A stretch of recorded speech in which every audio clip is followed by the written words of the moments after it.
Welcome back to the Bill and Doug Show. Doug Lesmerises, Bill Landis, high atop Ohio Stadium after the Buckeyes 42-9 win over Rutgers. Ohio State now 11-0. That's more regular season wins than last year, Bill. It is. I actually hadn't thought of that. So they won 10 last year. What did they win in 23? They won 10, right? No, I guess they won 11 that year. Yeah. Already eclipsed last year's win total. How about it? Yeah. Thanks everybody for being here. We see you guys in the chat. Thank you so much for joining us here on YouTube. If you're listening back on a podcast, if you're watching back on YouTube, thank you for partaking in the Bill and Doug Show. Like, subscribe, tell a friend. Two main things. We both went down to the Ohio State post game. It was Ryan Day. It was Kenyatta Jackson. It was Caden Curry. It was Carson Hinsman. And that was it, right? Max Clare. Oh, and Max Clare. Did not get Julian Sayin. Jeremiah Smith and Carnell Tate did not play. I don't. We got some in the chat. I don't know if we're going to keep talking about like how we think they walked, because like we're here reporting and we're going to keep telling you that. They seemed pretty good walking off the field. Ryan Day in the post game characterized them as day to day. What vibes did you get from Ryan Day about whether Carnell Tate and Jeremiah Smith will play next week in Ann Arbor? Yeah, I mean, I'm still thinking they're going to play. Yep. Similar to what I said last week, right? Just if they were in any way thinking they weren't going to have them for the Michigan game, I think you'd sort of be able to see it on Ryan Day's face.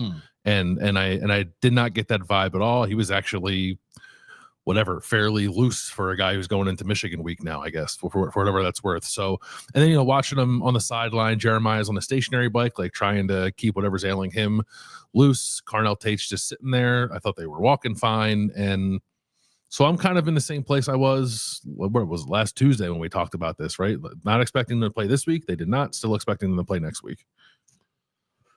So there's two main things here. One is the state of the Ohio State passing game, and one I think is the strategy that Ohio State is clearly taking in to Michigan week. Let's talk about the football stuff first. And the two parts of the Carnell Tate and Jeremiah Smith absence, Bill. One is Jeremiah Smith and Carnell Tate are two of the best receivers in college football. Jeremiah Smith probably is the best one. And when they are not on the field, Ohio State misses them. But I think almost as big of a story is the fact that it feels like Ohio State doesn't necessarily have a bunch of guys just ready. This next man up thing that every team talks about, Ohio State always talks about. I think the receivers today had the receivers, not the tight ends, not the running backs. The receivers, I think, had 4 catches on 7 targets for 33 yards. Correct. And there is not this crop of the next young guys who just seem, all right, here we go. Quincy Porter was also injured and did not play today as a true freshman. Bryson Rogers, Mylan Graham, David Adolph, and then, of course, Brandon Inniss were the primary receivers. But Mylan Graham, who is a guy that I think certainly people would have expected to be among the first guys up, did not play for most of the game. And we were looking at him through binoculars. Is there something? Is there an ankle wrap? How's he moving? And then when Brandon Inniss briefly got hurt, he came in the game. And then he started playing. And it turns out he's not hurt at all. They just did play him. Yeah, he didn't play at all in the first half. Finally came onto the game in the third quarter. Ryan Day asked after the game why that was the case, said, we're looking for consistency from Mylan, which he has said before, and we're challenging him a little bit, and sort of insinuated that when he shows us those things in response to them, he'll play more. And if you think back, like last week, had that ball over the middle that he dropped, had the third down target against Purdue early in that game that he dropped, and it is a bit jarring, I think, right? I'm trying not to overreact to it, but it's a bit jarring to me to sort of see he is the next like oldest 5-star in waiting, and maybe our expectations are just unrealistic because of all the success that Ohio State has had, but the lack of receiver depth is apparent to me. And somebody in the comments to what I wrote initially on Substack after the game said, like, I'm not freaking out about this game. It's Rutgers. They were powered down. They're just trying to get to Michigan. And like, I largely agree with a lot of that. Yeah. But I do wish that the receiver depth were a little more recognizable than it has been the last 2 weeks, sort of like for Ohio State's sake, in the event that they don't have Carnell Tate and Jeremiah Smith next week or for any like prolonged period of time. There's been really nothing the last 2 games that would give you a ton of confidence that they'll be able to throw the ball effectively without those 2 guys. Yeah. I mean, some of the stuff that, someone's mentioning in the chat, I'm pretty sure Milan would have played a lot more if JJ and Tate were going to play, and Tate weren't playing next week. Like I disagree with that. Like I don't. Then why? Like I don't disagree. I don't agree with that. You're saving him for what? Receiver to play your 7th best receiver. And here's the thing: even if Jeremiah Smith and Carnell Tate start the game next week and look great, you're always one play away. Whether it's the same injury or a different injury, or you get hit by a cameraman before the game.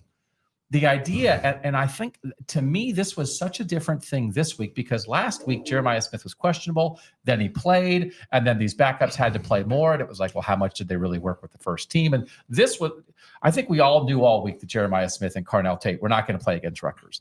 I'm assuming that was reflected in the first team reps. And just watching the game, and you guys can see a lot of it at home on TV. We understand that.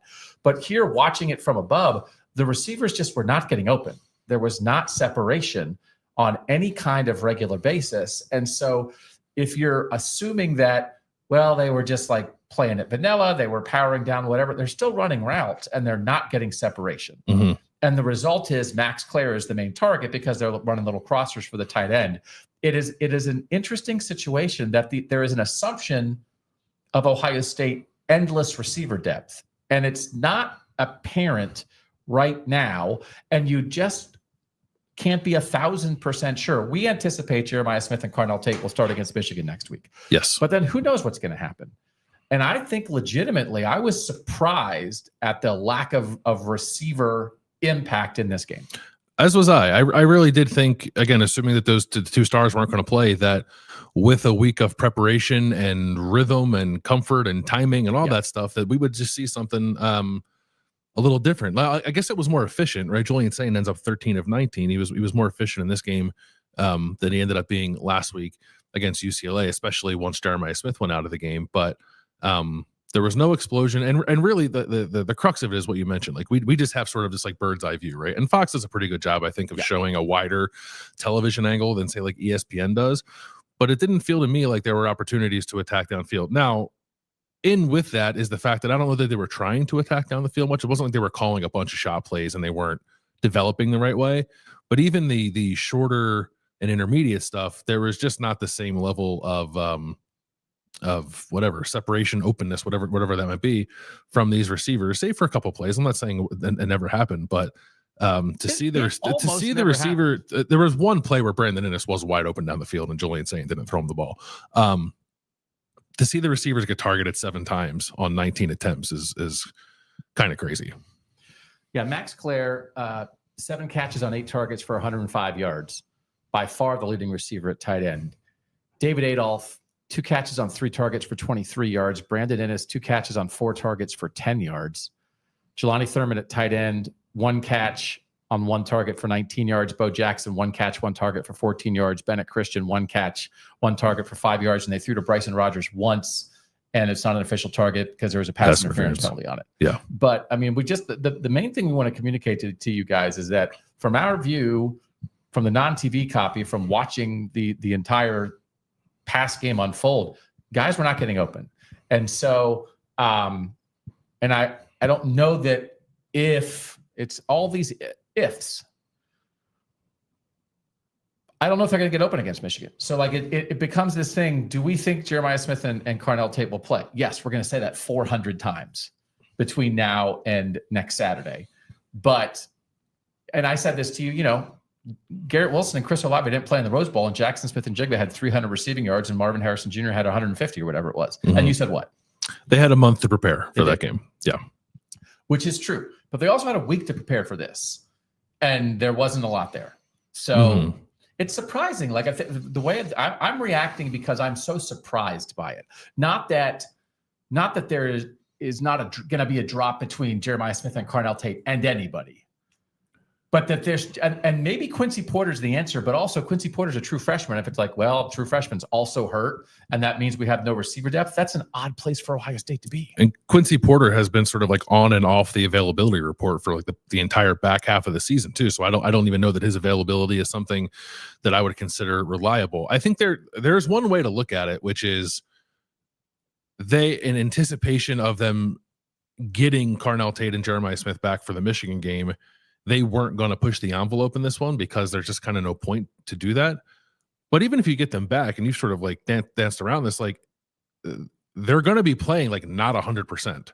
And in theory, something could happen to them where they might have to leave the game. So like at the very least, I thought Ohio State should have been trying to like work out some passing game with the young receivers in this one. Like yes, in a lot of ways, this felt like Ohio State was scrimmaging Rutgers and just like trying stuff. And at times it got a little weird. Why in the midst of that, working out some stuff with the passing game didn't feel like part of the plan is a little puzzling to me. Because it's one of those things, right? Like it doesn't matter until it matters. And when you have your two starters who are at the very least going to be playing somewhat banged up probably the rest of the way, or at least the next 2 weeks that they beat Michigan and then go to the Big Ten championship. I don't know. I would have liked to see Ohio State kind of build a little something with those younger receivers, and it really didn't feel like they tried to. And then the few opportunities maybe there were to do that, it just did not look like super crisp. In a way, like are you alarmed by it? I'm more just like, I'm surprised. I'm like surprised by it. I don't think I'm alarmed by it, but I am surprised by it. Not alarmed because it's probably not going to matter. Yeah. But if Ohio State gets to a point at any point during the rest of this season, and because I think if they have one, it changes everything. Right? As long as they have one, that guy now is drawing double coverage. It opens everything up. This is one of those things, again, Ted Ginn Jr. gets hurt in the national championship game against Florida. It changes the game plan, but it also changes the way that Florida is going to play Ohio State. So there's nobody who's drawing double coverage right now. And there's no reason to be afraid of the Ohio State passing game right now. There's not. I think you could see, not without those two, there's not. Right. Yeah. So what are the chances that Ohio State is going to play any game the rest of the season with neither of those two guys on the field? I'm not expecting it. Neither am I. But if it happens, I'm not sure if Ohio State's going to be able to throw the ball. So that's where I am. It's probably not going to matter, but I'm a little surprised about how ineffective they were. Because listen, the guys are still running routes. They're still dropping back to pass a little bit, and there's nothing there. If you guys, I mean, like Julian Sayin's trying to thread a lot of balls in there. Yeah. Right. And so when you run a route, your goal is to get open, and they just weren't getting open. So I'll just say for the 100th time that I'll stop saying it. It probably won't matter, but if it does, I think it could be an issue. Yeah. I mean, you rethink the long-term projection for Ohio State, right? Like you want to just like kind of single it to next week? I don't know. I think they could beat Michigan with like what we saw today. Yes. Because the defense is so good. It's so good. And they're the running game does seem like it's rounding into form a little bit. And I've said this a bunch of times, like this partly because they're playing bad run defenses, and Michigan, whatever you think of it, is better than Rutgers and UCLA and Purdue at stopping the run. So we'll see what it looks like when they play a better defense, but there's at least some momentum there. And I think all the backs that are getting the ball look pretty good right now. So that's great. So it's not like I'm not doom and gloom. They don't have those guys in Ann Arbor. There's no way they can win. I actually think they can win. I just kind of don't think they could win a national championship without them. But I don't know that that's where anybody's mind is right now either going into next week. No, I think that's fair. And the thing is, Ohio State's still a very good team, but the passing game is what makes them special. The receivers are what makes them special. This foundation of this defense that gives up one touchdown a game and is the best defense in the country and has no vulnerabilities really, and has all Americans flying around all over the place and is playing so connected, and showed that again today. Again, Rutgers throws for 277 yards per game. This is a pretty decent offense. Nathan Kaliak-Manis was 10 of 20 for 81 yards. So we have to give it, be like, it's Rutgers. You have to give some respect to this Rutgers offense. They've thrown on people. They did not throw on Ohio State. So and their only touchdown drive was with 7 backups in the game. Right? Yeah. So we understand all of that. That foundation is huge. And then the second part of it is all the questions that we've had about the run game all year. 38 carries for 254 yards, 6.7 yard average. Bo Jackson, 19 for 110 and 2 touchdowns. James Peoples, 3 carries for 55 yards, exploding at the end of the game. Isaiah West, 8 for 48. And then Lincoln Keenholz has a wrinkle, 3 for 37. Imagine if Ohio State couldn't run it today. So, okay, defense, rock solid, best defense in the country. And then the second part of the offense that we've wondered about all year, what would you give the run game today? I would probably give it like a B, only because there were probably too many negative runs still. I think there were, I actually didn't tally it up in the end, but somebody had made note of it in the third quarter, and I think there were 3 negative runs and 2 more that went for no gain. I want to go back and rewatch like exactly why that happened. I know one happened because like a receiver missed a block. I can't recall why the others happened. So that's keeping me from giving it an A. But I think they also had. Can you pull up the big plays section? I think they had like 11 or 12 runs of 10 yards or more and 3 runs of 20 yards or more. So Ohio State had 11 runs of 10 plus yards and 3 runs of 20 plus yards, including James Peoples' 49-yard touchdown at the end of the game. So like that, I haven't gone back and tallied it. I would imagine that's the most double-digit rushing plays they've had this year, 11. And this is the thing. This is what everybody wondered about. This is what everybody was concerned about. These are what all the questions were asked about all year. What if you needed it? They needed it. Yeah, they needed it, and they did it. And I would almost honestly like whatever. There were some negative runs and some 0-yard runs. I would sacrifice some efficiency to get more explosiveness. Well, because there were some times where it's like, okay, they maybe had a loss of 2, and now it's 2nd and 12, and then they gained 14 on second down on a run. Right. Where it's like all of a sudden, okay, now they're running wide zone, and Bo Jackson is outside, and it's like nobody's touched him, and he's 9 yards downfield. It's like, well, who cares about the negative 2-yard run on first down right now? Right. As long as you make up for it, then it's kind of a non-issue. Like Rutgers like didn't set the edge at all. Really at any point in this game. And second level defenders had a heck of a time tracking down running backs, which is a credit to Ohio State's running backs, because we've been sort of, I'm not going to beg them all year to start doing that stuff. And then when they finally do it, like, oh, well, the defense stinks. Like there's a mix, like both sides of it can be true. I thought it was good to see Bo Jackson, like after that fumble, like get back in the game and score right away, including making a guy miss. Yep. Continue to be very impressed by James Peoples. It really does feel like he's turned the corner. Yep. We didn't see a ton of CJ Donaldson. How many carries? 3 carries. Yeah, 3 carries. So that's interesting. It did see like he sort of like reemerged as a short yardage guy after Bo fumbled down on the 1. But no, I do.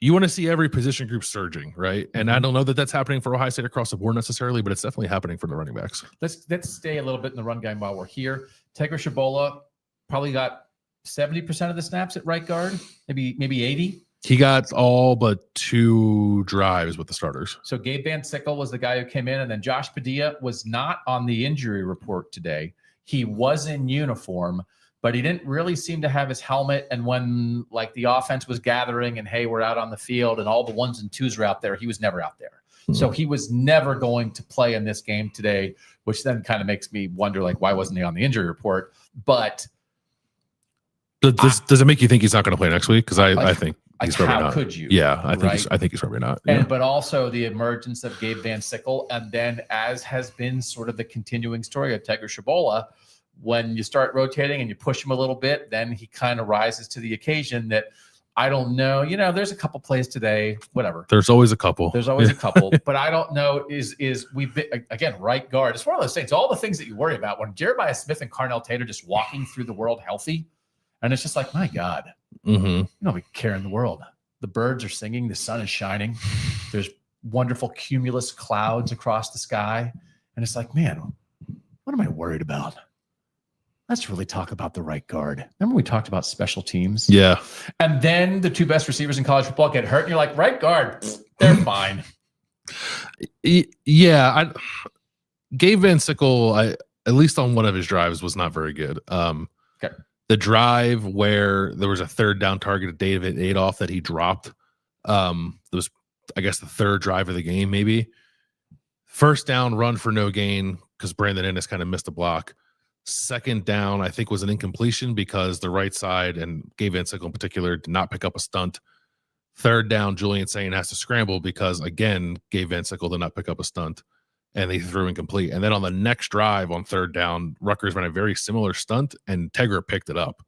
And then Julian completed to David Adolph for a 1st down. So I had thought Gabe Van Sickle had been playing well when he's been in there the last couple of games. I did not feel that as much in this game. And I think that was probably reflected in how little he played because it wasn't really much of a rotation today. Yeah. Because as we've been seeing, there'd been a lot of like 2 series on, 2 series off. And like, I don't know that Gabe Van Sickle, as you're saying, like didn't play consecutive series, I don't think. No, he got that series early and then didn't come back in until like late in the 3rd quarter, I think. Yeah. So That's kind of the state of the offense. And then the last part of it is we saw more Lincoln Keenholz than we had seen all year. It wasn't just at the goal line. It wasn't just running the ball. I think some people were frustrated. They certainly were frustrated in the chat. He wound up 1 of 3 passing for 19 yards, but his 2 incompletions, one there was a roughing the passer penalty that sort of wiped out the incompletion, or maybe it would have been 1 for 4, I guess. Yeah. And that was incomplete, but you were saying you thought the underneath route, they threw the ball on 4th and 2. You thought there was an underneath route that was open if he had chosen to make that throw instead. Yeah, one of those plays where you roll in to one side of the field, also to his left, which I thought was interesting. So he has to throw across his body, and he ended up throwing a little deeper and was incomplete, but they got the roughing the passer. But yeah, I can't remember if it was a running back or a tight end, kind of was in the middle of sort of like a three route flood kind of thing, and it was sort of like wide open right at the sticks. But I guess Lincoln never got his eyes down to see that, and he didn't throw it. And then the other one was the Brandon Innes play, right, where you were like, I think, not shouting, but going like, he's open, he's open, he's open, he's open. And then he threw it too late. Rolling right, and Brandon Innes is coming left to right across the field, and it just opened the whole time. And then by the time Lincoln Keenholz is both late and behind with the throw. And Joel Klatt, we know, pointed it out a lot on the broadcast. And so I think there were people frustrated again. If you want to, if you want to join us on Substack, Bill and Doug OSU.substack.com. We have a 14-day free trial. What's the special thing? 14-day free trial through the Friday before the Big Ten championship game. So basically the next 2 weeks. Yeah. And it's Bill and Doug OSU.substack.com / the game special. Just go. It's on. It would be easier to go to my Twitter /X page, Bill Landis 25, and it's pinned right there at the top. What's the 25 for? It was the number I wore when I played baseball. Oh, I was gonna say. Yeah, I like Mark McGuire and Barry Bonds. Oh yeah. Were you on the juice? I wasn't. No, I wish to be on the juice. Yeah. Unless the juice is a cheesesteak. I was definitely on those. I was on the cheese. I was on the whiz. Roback.com, RHOBACK.com. BAD20 will get you 20% off your first order. Buy an Ohio State shirt. There's somebody here who bought a Roback shirt and gave us a little money, so we appreciated that. So I understand people being frustrated in the chat. Our game chat on Substack is very robust, and people were frustrated by even calling the Lincoln Keenholz pass plays.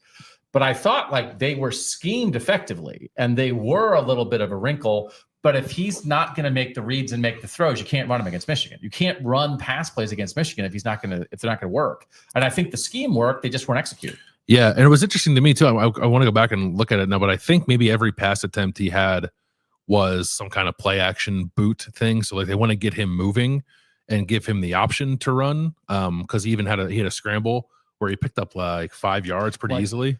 That I thought like, oh, he just kind of ran out of bounds for no gain. It's like, no, it's 2nd and 4 now. Yeah. It's like that was the easiest 6 yards I've ever seen. Yeah. And he has that. Like I will say, like you can see his athleticism, right? Compared to the Devin Brown backup quarterback, this guy can run experience. I think it looks much better. But the throwing, like leaves a little something to be desired, which is why Julian Sayin's the team's starting quarterback. I understand the frustration. I very much thought it was weird, sort of within the throes of the game, to see those plays called. I don't think it's the worst thing in the world to like kind of get him on film and let him get that experience and work through it so that teams, when Lincoln gets into the game, don't just go, that guy's running. Yep. But yeah, it could have looked better. So a couple of the run plays were really nice. He had one kind of an outside run that he got to the edge, kind of like a naked boot, right? There was a defensive end there, and he skipped away from that guy and then got like 18 yards on it. It's like, well, that's that. That was really good. So here's my question about it. It's like, why did that happen? Because Gus Johnson on the call was just like, Joel, why are they doing this? I wonder if you are having trouble throwing the ball without your two best receivers, and even if you anticipate having them, if they get into a situation, if they get into any game the rest of the way where you don't have either of those guys, now how do you have any offensive balance? Because if you're not sure you can threaten people with the run. And it reminds me a little bit of how Michigan used to do it back when they weren't really throwing it very well. But their balance was the ingenuity of the run game. And that when Michigan was running it well, and getting to the playoff, they weren't just turning around and handing it to the tailback every time. They were running a ton, but they were running jet sweeps and giving it to the receivers. They were running the quarterback. They were putting a running quarterback wrinkle into the game. And you're keeping a defense off balance without really threatening them in the pass game because there was so much variety to your run game. And I wondered if that's why Lincoln Keenholz had more plays in this game. We anticipate Jeremiah Smith and Carnell Tate playing. But if they don't, we want some variety. And if we can't get variety throwing the ball, this will help us get some variety in our offense. I am not there with you. I think this was, one, it's Rutgers and we can do it. Two, we like Lincoln. He's an Iron Buckeye. He's put in his time. He's been a very good backup quarterback. This might be his last game in the shoe. And that's why they did it. I don't know that they were getting anything ready necessarily. But we always are asking, what do you got for Michigan?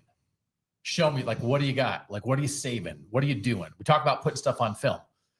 Do you think Lincoln Keenholz will go into the game on 2nd and 6 from the 40-yard line next week?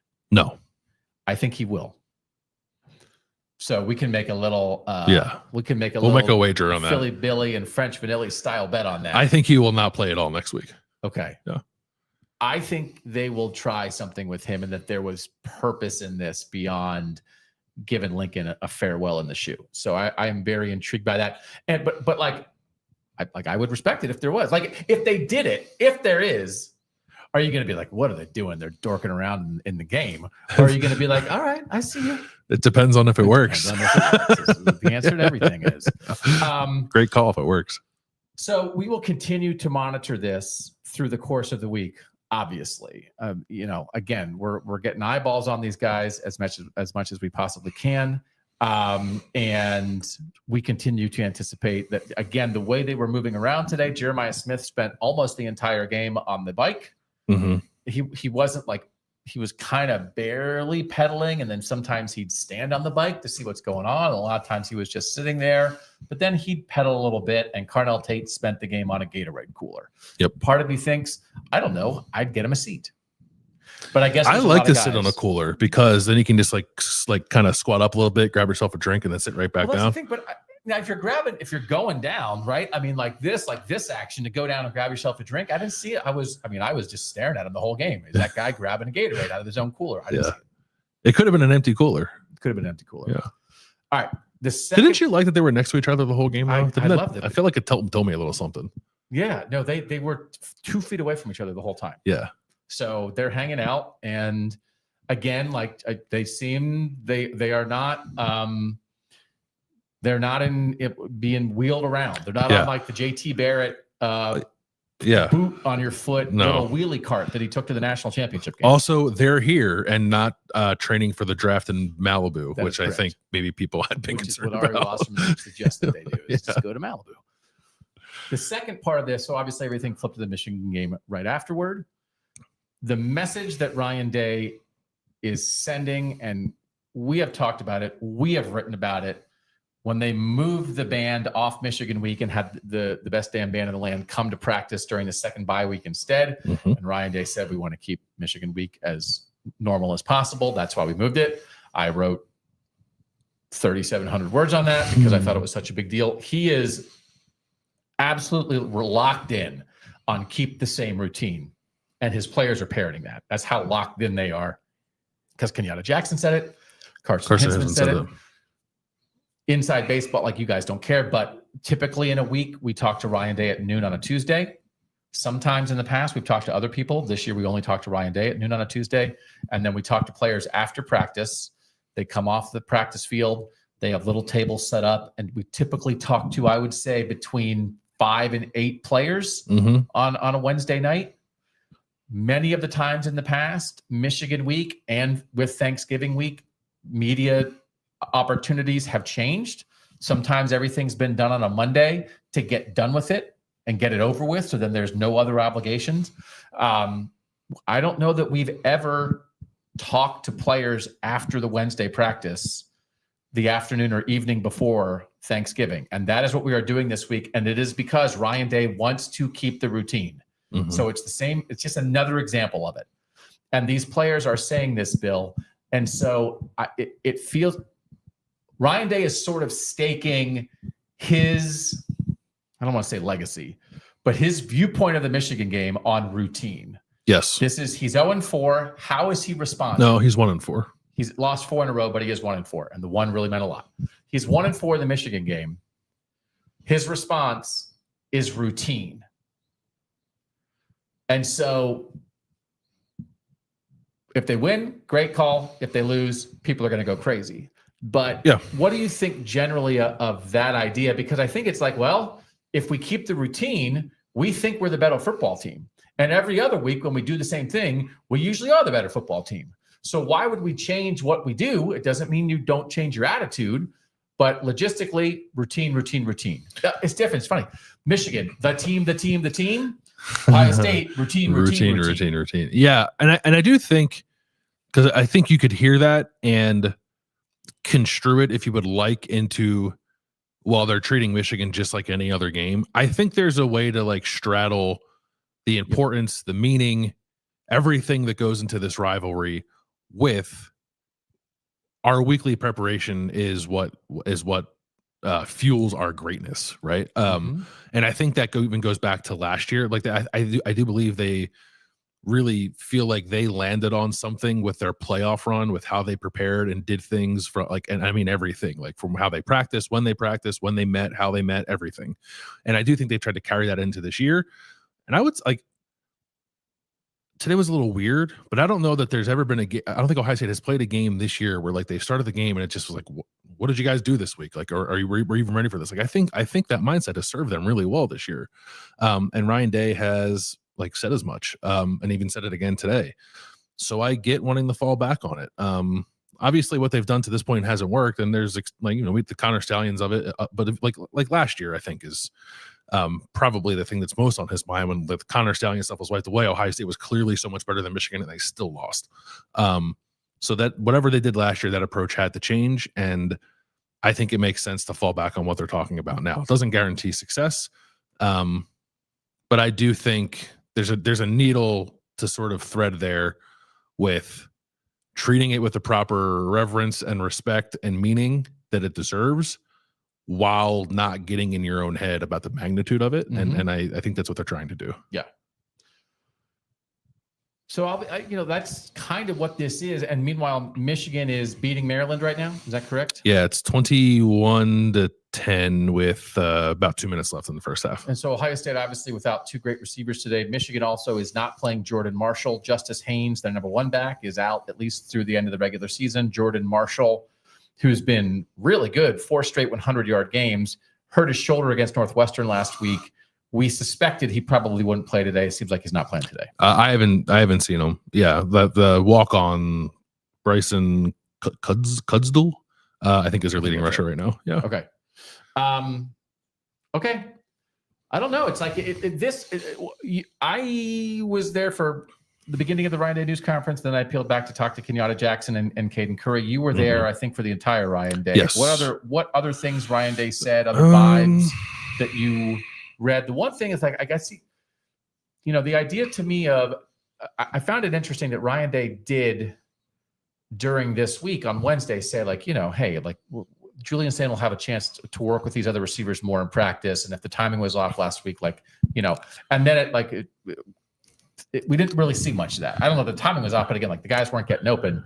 I would have been interested in, like, how did you think the receivers, not just the pass catchers, the receiver position, how well did you think they played? And you said, like, he kind of got asked that, but didn't really answer it. Yeah, it was asked a version of it. And he mentioned the third down catch that David Adolph had. He mentioned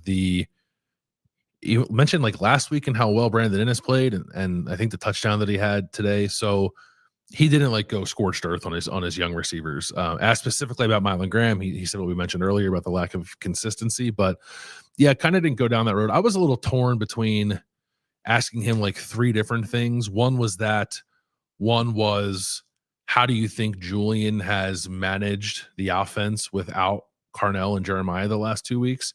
And then the third, which I ended up asking, was the last time we saw Carnell and Jeremiah play together, it was the Penn State game, and the offense looked great. The offense looked like everything you kind of want it to be. Mm-hmm. What is Ryan Day's confidence level that they can get back to that for the Michigan game without really any momentum going into it without those two guys? And who knows how much they may practice this week, even if they do play. And his answer to that was like, well, first we have to see what the availability is. And then he said, like, you do whatever it takes to win the game kind of thing. So we didn't really answer that either. So I don't know. It was not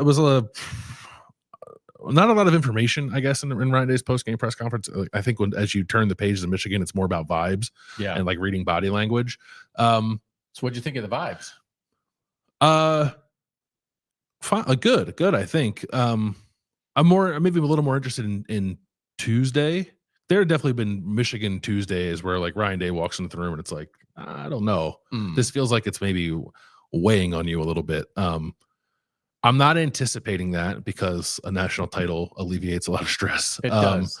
So, and I think that's part of this too. It's like you lost, you still won it all. Is there anything in that that's like that is freeing and allows you to just go out there and be the better team that you are in this game? And I'm a little interested to see if we pick up on any of that as we talk to people this week. Julian Sayin 13 of 19 for 157 yards and 2 touchdowns. How do you think Julian Sayin has managed the offense without Carnell, Tate, and Jeremiah Smith? I've made note of the opportunity he had last week to throw a deep touchdown with Max Clare that he did not take. And if you watch both the All-22 and the TV copy, you can see Ryan Day kind of like put his hands on his head when that play didn't happen. And then he had an opportunity to throw a touchdown to Brandon Innes today. I think Ohio State still ended up scoring on that possession, so I guess it doesn't matter quite as much. But I thought he was better today. Like I really thought last week he looked a little like off of his game. Both with the ankle and the pressure he was getting and how much Uclea was blitzing. And then obviously the 2 receivers not being there for much of the game. He was more efficient today. They like I said, they didn't call a ton down the field. So he ended up with no attempts of 20 plus yards.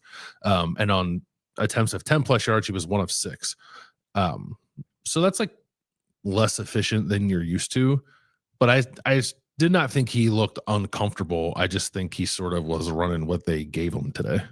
Okay. Which was like not a lot. Yeah. And then guys kind of weren't open. Yeah. We don't, we usually go long with the postgame show. We don't have to like just sit here and make stuff up. I mean, I think we know what the deal is. And there wasn't Carson Hinsman dyed his hair blonde.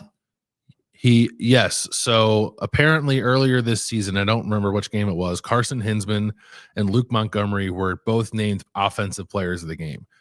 And then when that happened, Carson Hinsman said to Luke Montgomery, if we do it again, I'll bleach my hair. And then it happened again last week, and I guess Luke Montgomery held him to it, so he bleached his hair. But did Luke Montgomery bleach his hair? Not that I noticed. Yeah. No. Carson Hinsman had his regular color hair on Wednesday.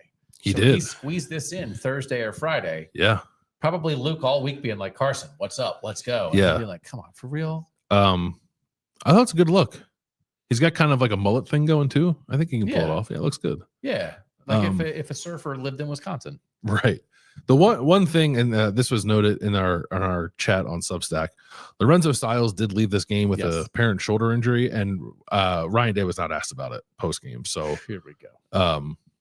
Again, what would he have said? I'm not entirely sure, but I'm pretty sure he wasn't asked about it. He was asked about somebody being banged up. Can't recall. I'm pretty sure he was not asked about Lorenzo Styles. So that'll be something to follow up on. But noteworthy that it was Bryce West who went into the game and they didn't bump Jermaine Matthews at nickel, which is your favorite thing in the world. So they seemed, so when they went to dime, they moved Devin Sanchez outside and they put Jermaine Matthews at nickel. Yes. But as their replacement for Lorenzo Styles in their normal defense, they did not do that because when they usually go dime, and then Lorenzo Styles stays on the field and goes and bumps back to safety. Mm-hmm. When they do that, then Leroy Roker was in the game as the deep safety in place of Lorenzo Styles. So I'll be curious, it continues to be sort of like an ongoing thing with Devin Sanchez. He's a freshman cornerback. He's a 5-star recruit. He's very talented, but he's been beaten sometimes. Mm-hmm. And that would be, I think, the number one thing of, if for some reason Lorenzo Styles wasn't on the field, would you be comfortable playing Devin Sanchez basically every snap? And that they played Bryce West in the slot a lot today is an indication no. I'm not I guess I'm not terribly surprised by that. Although that is what they did against Illinois. They didn't have Lorenzo against Illinois. Jeremy Matthews played nickel and Devin Sanchez played outside, and there were times in that game when Illinois picked on him. So maybe that was enough in that moment for them to kind of deviate from that. We'll see. If Lorenzo Styles he's had like a brace on his shoulder practically since he's been here, going back a couple of years, and I think it's knocked him out of games a couple of times. And that seems to have be what happened today. So we'll see if he can't play through it next week. It also could be a game too where they're not using the nickel a lot, and maybe they're playing more with 3 linebackers. Maybe it won't matter as much for Michigan. 50 snap Peyton Pierce game. Yeah, 3 LBs. Could be. Yeah. When he came out, Lorenzo Styles went straight to the tent. I don't know that he was in the tent super long, but No. then he came out, didn't have his helmet, was still standing on the sideline. It was not carted off or anything. So could be a stinger, could be like a re-aggravation of something that then you can get it fixed in during the weekend and be back. We're gonna have a bunch of stuff this week. Make sure you're tuned in to this YouTube channel, this podcast channel, wherever you're watching and listening to this. Subscribe so you don't miss anything. And then it would be a great week to join us on our Substack, because you can do it for free up until the day before the Big Ten championship game. So Bill and Doug, OSU.substack.com. We'll end it here. You guys have lives to lead. And when we need to go 90 minutes on a show, we do. When we need to go 45, we do. I think everyone knows what's up. Yeah. Ohio State's lost 4 in a row to Michigan, and their 2 great receivers didn't play today, and they could really use them next week. So that's about it. Yeah. That's what we'll monitor. And thanks to you guys as always for being here. Hope you have a great Thanksgiving week with friends and family. And if you're traveling, we hope you do so safely. And then we will be back. Obviously Bill's going to be in Ann Arbor next week. I'll be in the home office, making sure that the post-game show can go up nice and quickly. And a lot of coverage this week, even with Thanksgiving. We'll be talking a lot here. We'll be writing a lot on Substack, and we'll be hanging out with you guys. And we're always grateful for that. So for now, we'll wrap it up. He's Bill Landis. I'm Doug Lesmerises. Ohio State beats Rutgers 42-9. They're 11-0. They're undefeated. They're the number 1 team in the country. They're defending national champs, and they're going to Michigan next week. What else do you want? This is great. This is what we wanted. This is what we wanted. Thanks to you guys for being here. That was the Bill and Doug Show.